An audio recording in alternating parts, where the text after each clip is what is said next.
ॐ अथ श्रीकृष्णाष्टकम्।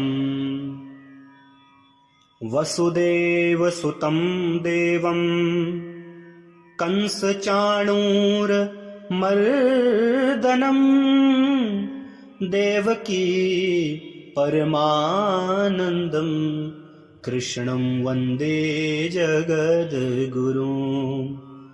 अतसे पुष्पसङ्कासं हारनूपुरशोभितं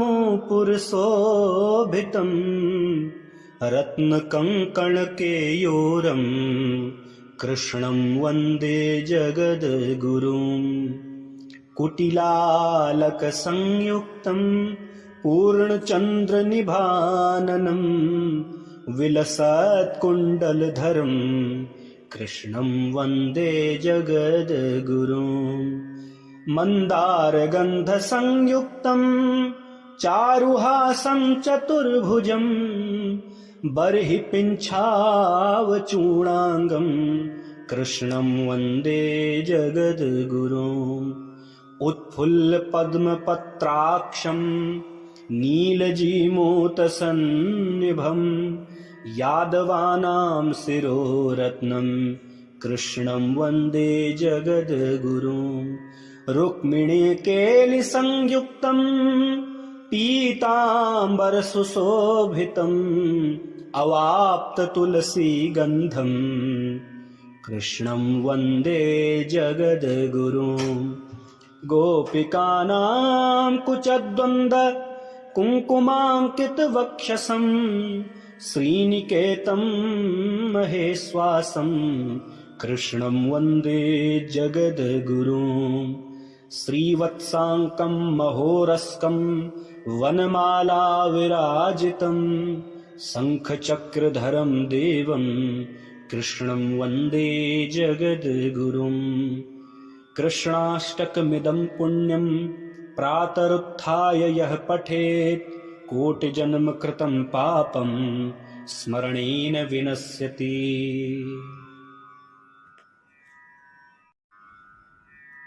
ॐ अथ श्रीकृष्णाष्टकम्।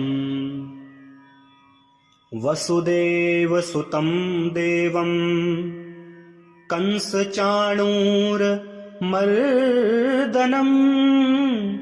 देवकी परमानन्दं कृष्णं वन्दे जगद्गुरुम्। अतसे पुष्पसङ्कासं हारनूपुरशोभितं रत्नकङ्कणकेयूरं कृष्णं वन्दे जगद्गुरुम्।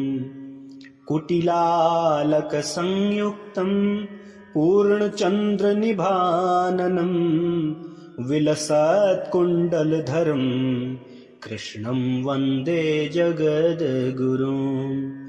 मन्दारगन्धसंयुक्तं चारुहासं चतुर्भुजं बर्हि पिञ्छावचूडाङ्गं कृष्णं वन्दे जगद्गुरुम्। उत्फुल्लपद्मपत्राक्षं नीलजीमूतसन्निभं यादवानां शिरोरत्नं कृष्णं वन्दे जगद्गुरुम्। रुक्मिणीकेलिसंयुक्तं पीताम्बरसुशोभितम् अवाप्ततुलसीगन्धं कृष्णं वन्दे जगद्गुरुम्।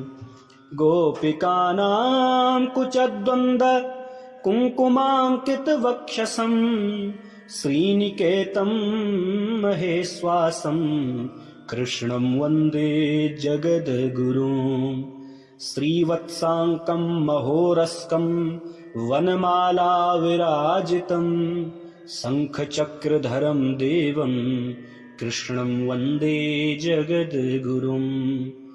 कृष्णाष्टकमिदं पुण्यं प्रातरुत्थाय यः पठेत् कोटिजन्मकृतं पापं स्मरणेन विनश्यति।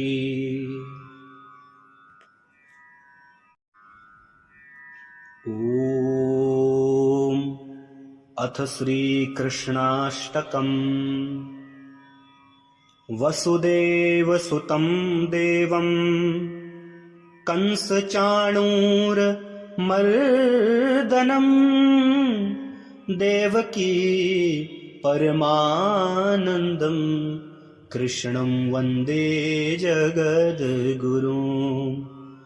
अतसे पुष्पसङ्कासम् हारनूपुरशोभितम् रत्नकङ्कणकेयूरम् कृष्णं वन्दे जगद्गुरुम्। कुटिलालकसंयुक्तम् पूर्णचन्द्रनिभाननम् विलसत्कुण्डलधरम् कृष्णं वन्दे जगद्गुरुम्। मन्दारगन्धसंयुक्तम् चारुहासं चतुर्भुजम् बर्हि पिञ्छावचूडाङ्गम् कृष्णं वन्दे जगद्गुरुम्। उत्फुल्लपद्मपत्राक्षम् नीलजीमूतसन्निभम् यादवानां शिरोरत्नम् कृष्णं वन्दे जगद्गुरुम्। रुक्मिणीकेलिसंयुक्तम् पीताम्बरसुशोभितम् अवाप्ततुलसीगन्धम् कृष्णं वन्दे जगद्गुरुम्। गोपिकानां कुचद्वन्द्व कुङ्कुमाङ्कितवक्षसम् श्रीनिकेतं महेश्वासम् कृष्णं वन्दे जगद्गुरुम्। श्रीवत्साङ्कं महोरस्कं वनमाला विराजितं शङ्खचक्रधरं देवं कृष्णं वन्दे जगद्गुरुम्। कृष्णाष्टकमिदं पुण्यं प्रातरुत्थाय यः पठेत् कोटिजन्मकृतं पापं स्मरणेन विनश्यति।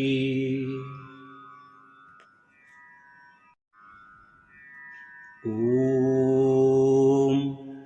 अथ श्रीकृष्णाष्टकम्। वसुदेवसुतं देवं कंसचाणूरमर्दनम् देवकी परमानन्दम् कृष्णं वन्दे जगद्गुरुम्। अतसे पुष्पसङ्कासम् हारनूपुरशोभितम् रत्नकङ्कणकेयूरम् कृष्णं वन्दे जगद्गुरुम्। कुटिलालकसंयुक्तम् पूर्णचन्द्रनिभाननम् विलसत्कुण्डलधरम् कृष्णं वन्दे जगद्गुरुम्। मन्दारगन्धसंयुक्तम् चारुहासं चतुर्भुजम् बर्हि पिञ्छावचूडाङ्गम् कृष्णं वन्दे जगद्गुरुम्। उत्फुल्लपद्मपत्राक्षम् नीलजीमूतसन्निभम् यादवानां शिरोरत्नम् कृष्णं वन्दे जगद्गुरुम्। रुक्मिणीकेलिसंयुक्तम् पीताम्बरसुशोभितम् अवाप्ततुलसीगन्धम् कृष्णं वन्दे जगद्गुरुम्। गोपिकानां कुचद्वन्द्व कुङ्कुमाङ्कितवक्षसम् श्रीनिकेतं महेश्वासम् कृष्णं वन्दे जगद्गुरुम्। श्रीवत्साङ्कं महोरस्कं वनमाला विराजितं शङ्खचक्रधरं देवं कृष्णं वन्दे जगद्गुरुम्। कृष्णाष्टकमिदं पुण्यं प्रातरुत्थाय यः पठेत् कोटिजन्मकृतं पापं स्मरणेन विनश्यति।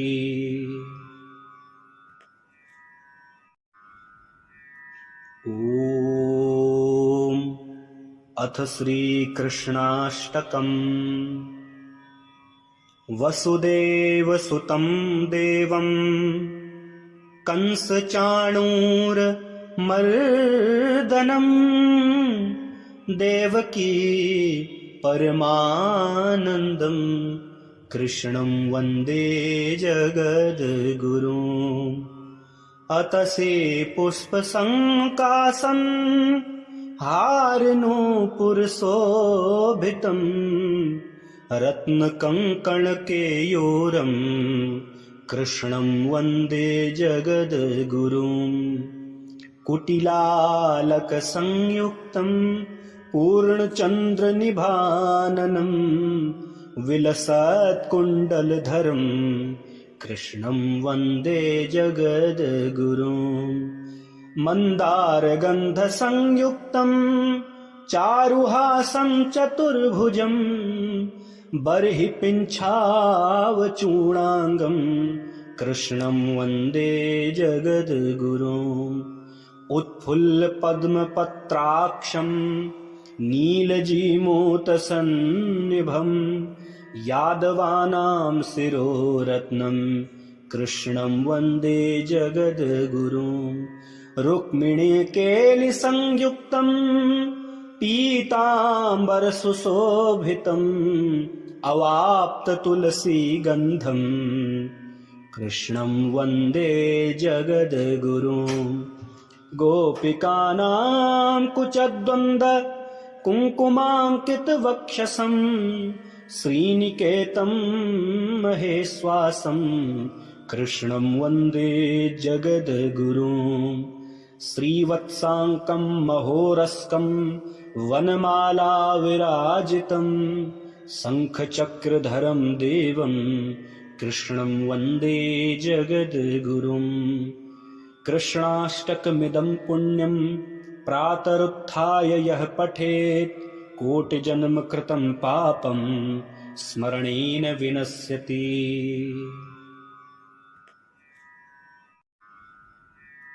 ॐ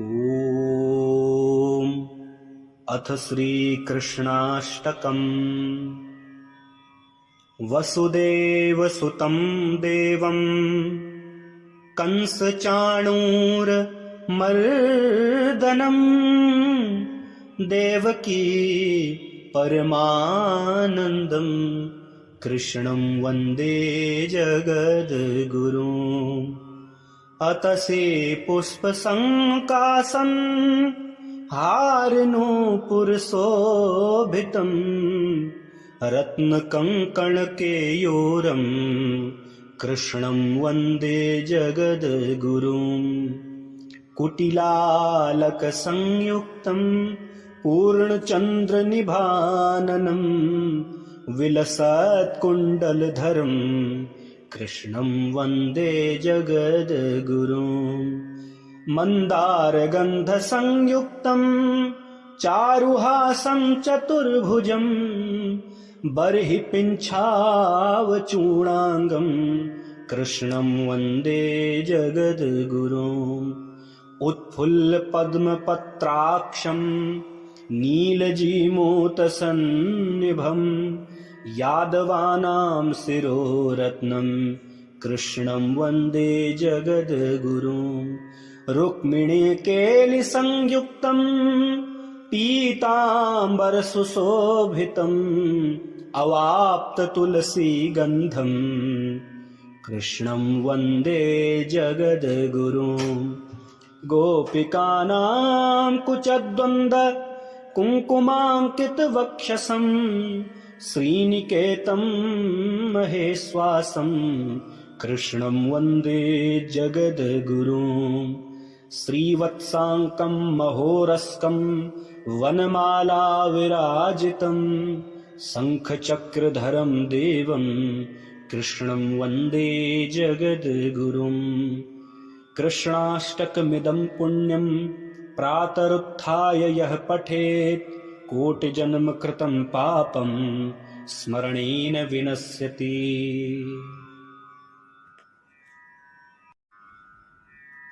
ॐ अथ श्रीकृष्णाष्टकम्। वसुदेवसुतं देवं कंसचाणूरमर्दनं देवकी परमानन्दं कृष्णं वन्दे जगद्गुरुम्। अतसे पुष्पसङ्कासं हारनूपुरशोभितं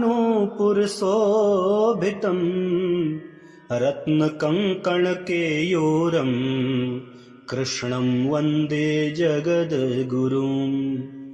कुटिलालकसंयुक्तं पूर्णचन्द्रनिभाननं विलसत्कुण्डलधरं कृष्णं वन्दे जगद्गुरुम्। मन्दारगन्धसंयुक्तं चारुहासं चतुर्भुजं बर्हिपिञ्छावचूडाङ्गं कृष्णं वन्दे जगद्गुरुम्। उत्फुल्लपद्मपत्राक्षं नीलजीमूतसन्निभं यादवानां शिरोरत्नं कृष्णं वन्दे जगद्गुरुम्। रुक्मिणीकेलिसंयुक्तं पीताम्बरसुशोभितम् अवाप्ततुलसीगन्धं कृष्णं वन्दे जगद्गुरुम्। गोपिकानां कुचद्वन्द्व कुङ्कुमाङ्कितवक्षसं श्रीनिकेतं महेश्वासं कृष्णं वन्दे जगद्गुरुम्। श्रीवत्साङ्कं महोरस्कं वनमालाविराजितं शङ्खचक्रधरं देवं कृष्णं वन्दे जगद्गुरुम्। कृष्णाष्टकमिदं पुण्यं प्रातरुत्थाय यः पठेत् कोटिजन्मकृतं पापं स्मरणेन विनश्यति।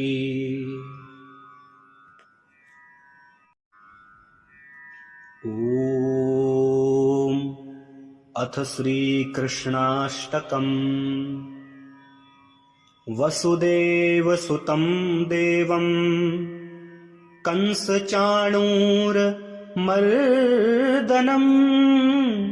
देवकी परमानन्दं कृष्णं वन्दे जगद्गुरुम्। अतसे पुष्पसङ्कासं हारनूपुरशोभितं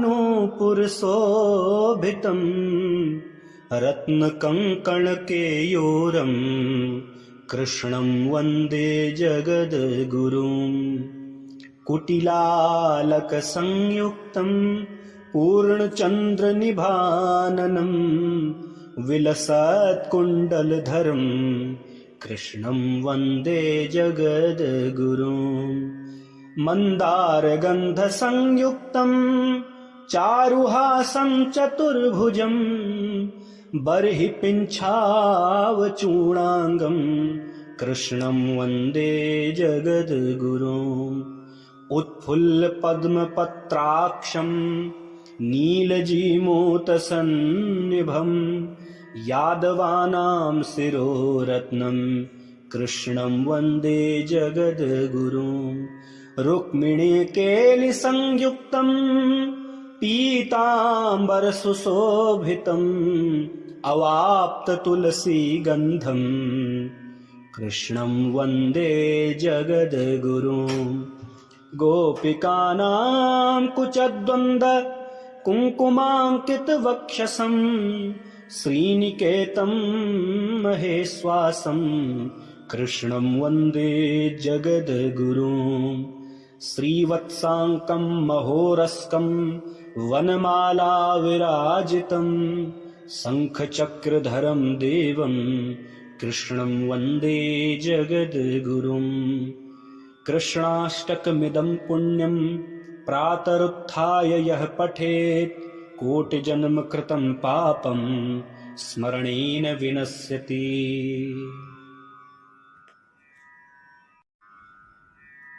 ॐ अथ श्रीकृष्णाष्टकम्। वसुदेवसुतं देवं कंसचाणूरमर्दनं देवकी परमानन्दं कृष्णं वन्दे जगद्गुरुम्। अतसे पुष्पसङ्काशं हारनूपुरशोभितं रत्नकङ्कणकेयूरं कृष्णं वन्दे जगद्गुरुम्। कुटिलालकसंयुक्तं पूर्णचन्द्रनिभाननं विलसत्कुण्डलधरं कृष्णं वन्दे जगद्गुरुम्। मन्दारगन्धसंयुक्तं चारुहासं चतुर्भुजं बर्हिपिञ्छावचूडाङ्गं कृष्णं वन्दे जगद्गुरुम्।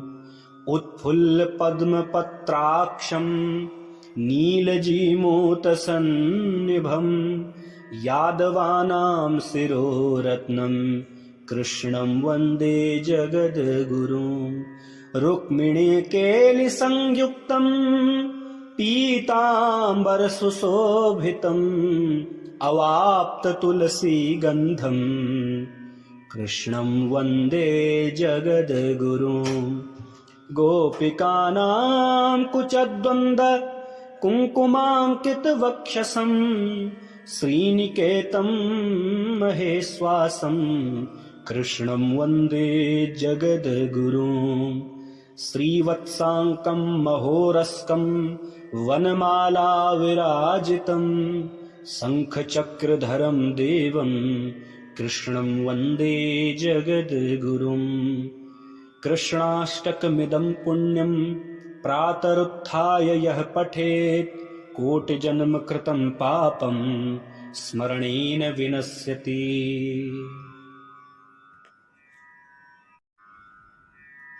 ॐ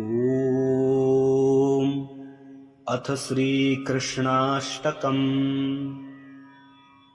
वसुदेवसुतं देवं कंसचाणूरमर्दनं देवकी परमानन्दं कृष्णं वन्दे जगद्गुरुम्।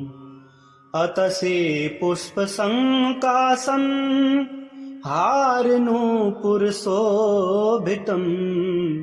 रत्नकङ्कणकेयूरं कृष्णं वन्दे जगद्गुरुम्। कुटिलालकसंयुक्तं पूर्णचन्द्रनिभाननं विलसत्कुण्डलधरं कृष्णं वन्दे जगद्गुरुम्। मन्दारगन्धसंयुक्तं चारुहासं चतुर्भुजं बर्हिपिञ्छावचूडाङ्गं कृष्णं वन्दे जगद्गुरुम्। उत्फुल्लपद्मपत्राक्षं नीलजीमूतसन्निभं यादवानां शिरोरत्नं कृष्णं वन्दे जगद्गुरुम्। रुक्मिणीकेलिसंयुक्तं पीताम्बरसुशोभितं अवाप्ततुलसीगन्धं कृष्णं वन्दे जगद्गुरुम्। गोपिकानां कुचद्वन्द्व कुङ्कुमाङ्कितवक्षसं श्रीनिकेतं महेश्वासं कृष्णं वन्दे जगद्गुरुम्। श्रीवत्साङ्कं महोरस्कं वनमाला विराजितं शङ्खचक्रधरं देवं कृष्णं वन्दे जगद्गुरुम्। कृष्णाष्टकमिदं पुण्यं प्रातरुत्थाय यः पठेत् कोटिजन्मकृतं पापं स्मरणेन विनश्यति।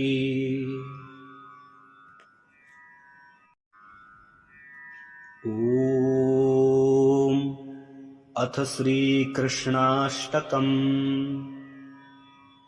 वसुदेवसुतं देवं कंसचाणूरमर्दनं देवकी परमानन्दं कृष्णं वन्दे जगद्गुरुम्।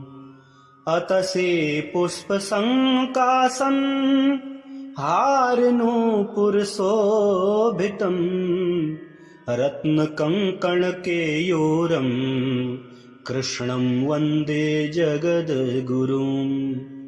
कुटिलालकसंयुक्तं पूर्णचन्द्रनिभाननं विलसत्कुण्डलधरं कृष्णं वन्दे जगद्गुरुम्। मन्दारगन्धसंयुक्तं चारुहासं चतुर्भुजं बर्हि पिञ्छावचूडाङ्गं कृष्णं वन्दे जगद्गुरुम्। उत्फुल्लपद्मपत्राक्षं नीलजीमूतसन्निभं यादवानां शिरोरत्नं कृष्णं वन्दे जगद्गुरुम्। रुक्मिणीकेलिसंयुक्तं पीताम्बरसुशोभितम् अवाप्ततुलसीगन्धं कृष्णं वन्दे जगद्गुरुम्। गोपिकानां कुचद्वन्द्व कुङ्कुमाङ्कितवक्षसं श्रीनिकेतं महेश्वासं कृष्णं वन्दे जगद्गुरुम्। श्रीवत्साङ्कं महोरस्कं वनमालाविराजितं शङ्खचक्रधरं देवं कृष्णं वन्दे जगद्गुरुम्। कृष्णाष्टकमिदं पुण्यं प्रातरुत्थाय यः पठेत् कोटिजन्मकृतं पापं स्मरणेन विनश्यति।